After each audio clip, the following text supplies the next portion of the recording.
তো আজকে কোন এক শুভাকাঙ্ক্ষী আমাকে কমেন্টস করছেন, পিছনের রাস্তায় কাজ করলে অর্থাৎ সহবাস করলে স্বামী স্ত্রীর ক্ষতি হবে কিনা, অর্থাৎ মলদ্বার দিয়ে সহবাস করলে স্বামী স্ত্রীর কোনো ক্ষতি হবে কিনা।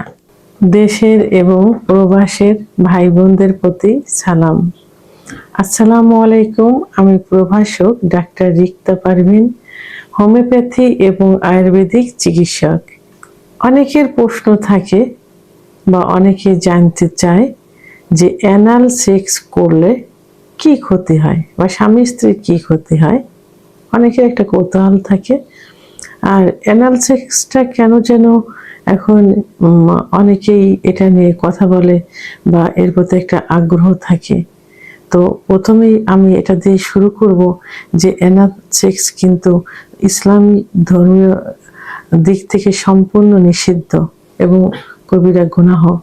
কারণ আল্লাহ তাআলা যৌন মিলনের জন্য বা সহবাসের জন্য নির্দিষ্ট জায়গা দিয়েছেন, সেটা পুরুষের পুরুষাঙ্গ, মহিলাদের যৌনাঙ্গ, যার মাধ্যমে বংশ বিস্তার হয় এবং সৃষ্টির ধারা অব্যাহত রয়েছে।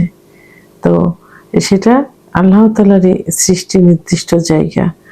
আর অ্যানাল যেটা অর্থাৎ মলদ্বার, এটা দিয়ে কি হয়, সমস্ত পেটে সমস্ত ময়লা আবর্জনা কিন্তু এই পথ দিয়ে বের হয়, অর্থাৎ যত জীবাণু সব কিন্তু এখানেই থাকে।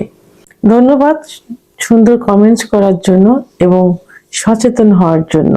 অন্তত এতটুকু সচেতন হয়েছেন যে এই মলদ্বার দিয়ে সহবাস করলে কোনো ক্ষতি হয় কিনা। আসলে মলদ্বার কি?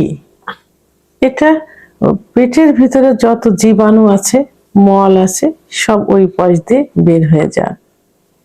এখানে কিন্তু কোনো কামরসও আসে না, এখান দিয়ে সেক্স উত্তেজনা এখানে আসে না। এটা হলো বিকৃতি রুচির একটা বহিঃপ্রকাশ। আর বিকৃতি রুচির বহিঃপ্রকাশ হিসাবেই তারা এই কাজটা করতে চায়। যারা অ্যানাল সেক্স করে, যে স্বামী স্ত্রী, যে মহিলা পুরুষ অ্যানাল সেক্স করে, তাদের চেহারার ভিতর কিন্তু কোনো লাবণ্যতা থাকে না, ইনোসেন্ট কোনো ভাব কিন্তু চেহারার মধ্যে থাকে না। একটা বিকৃতি রুচি দেখলেই তাদের বোঝা যায় যে এরা অ্যানাল সেক্সে আসক্ত। তো এই জন্য, কারণ মানে ইসলামের মানে কোনো কিছু এর মধ্যে থাকে না, অর্থাৎ সেই সৌন্দর্যটা এর ভিতর ফুটে ওঠে না। তো এটা কি কারা করে? যারা বিকৃতির রুচি যাদের থাকে, যারা নেশাগ্রস্ত থাকে এবং সেক্সটাকে যারা অপচয় করে থাকে, অপব্যবহার করে থাকে, হ্যাঁ, তারা যারা মানে সুন্দর স্ত্রীকে সুখ দেওয়ার জন্য, স্বামীকে সুখ দেওয়ার জন্য যে সুন্দর একটা পজিশনে, সুন্দর একটা আল্লাহ তাআলার সৃষ্টি একটা জায়গা দিয়ে যে মিলন করে সুখ অনুভব করবে, এরা তা করে না।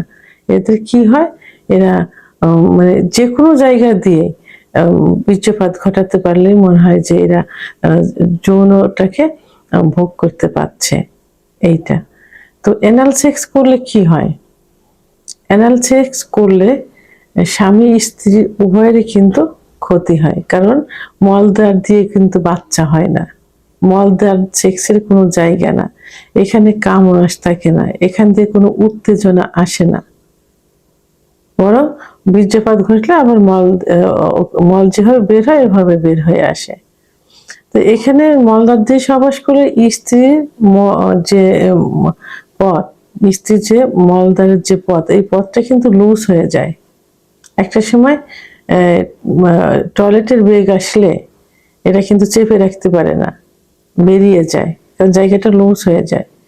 এবং ওর ভিতরে টিস্যু, সূক্ষ্ম টিস্যু থাকে এবং এটা অনেক সময় চিড়ে যেতে পারে, হেমারেজ হয়, প্রচুর ব্লিডিং হতে পারে, অনেক সময় হসপিটালাইজড করতে হয়, বেশি হয়ে গেলে অনেক সময় মৃত্যু মুখেও কিন্তু পতিত হয়। এখানে ইনফেকশন হয়ে যেতে পারে, ঘা হয়ে যেতে, ঘাট থেকে ক্যান্সারও হয়ে যেতে পারে। এখানে কি হয়, পাইলস হয়, পরবর্তীতে পাইলস হয়। এবং সিভিলিস গোনোরিয়ার জীবাণু যাতে থাকে, অনেক সময় এটা স্বামীরও হতে পারে, এইডস স্ত্রীরও হতে পারে। এইডস এর মতো মরণঘাত ব্যাধিও কিন্তু হয়ে যায় অর্থাৎ পাইল অ্যানাল সেক্স করলে, অর্থাৎ পিছন দিয়ে সহবাস করলে, যেটা জানতে চেয়েছেন আমার শুভাকাঙ্ক্ষী। অনেকেই অ্যানাল বোঝে না, এই জন্য পিছন দিয়ে অর্থাৎ মলদ্বার দিয়ে সহবাস করলে এই ক্ষতিগুলো হয়। সবচেয়ে বড় কথা হলো যে আল্লাহ দেওয়া যে নির্দিষ্ট একটা জায়গা, সেটা রেখে আমরা কেন, যে পথ দিয়ে আল্লাহ তৈরি করেছেন যে পেটের সমস্ত জীবাণু মল ওই পথ দিয়ে বের হবে, একটা খারাপ একটা নিকৃষ্ট একটা জায়গা, আমরা কেন সেই জায়গা দিয়ে এটা করতে যাব? এই জন্য অ্যানাল সেক্স করা যাবে না। অ্যানাল সেক্স স্বামী স্ত্রী উভয়েরই ক্ষতি হয়। এখনকার অনেক সময় স্বামীরা বলে যে তাদের স্ত্রীরাই অ্যানাল সেক্স করতে চায়। অনেক মহিলারাও কিন্তু এখন অ্যানাল সেক্সে আসক্ত। আগে তো শুধু জানতাম যে পুরুষরাই জোর করে এটা করে, এখন কিন্তু মহিলারাও কিন্তু জোর করে স্বামীদের এই কাজে বাধ্য করে। কিন্তু আল্লাহর রহমত পাইতে হলে এই পথ থেকে দূরে সরে যাইতে হবে। সুখী স্বাচ্ছন্দ্য জীবনযাপন করতে হলে আল্লাহর দেওয়া নির্দিষ্ট জায়গা দিয়ে সহবাস করে বা স্রষ্টার সৃষ্টি যে পৃথিবীর যে বংশধারা অব্যাহত রয়েছে সেই ধারাকে অব্যাহত রাখতে হবে। ভিডিওটি সম্পর্কে যদি কোনো মতামত থেকে থাকে অবশ্যই কমেন্টসের মাধ্যমে জানাবেন। আর ভিডিওটি ভালো লাগলে লাইক, কমেন্ট, সাবস্ক্রাইব করে আমার সঙ্গে থাকুন। আল্লাহ হাফেজ।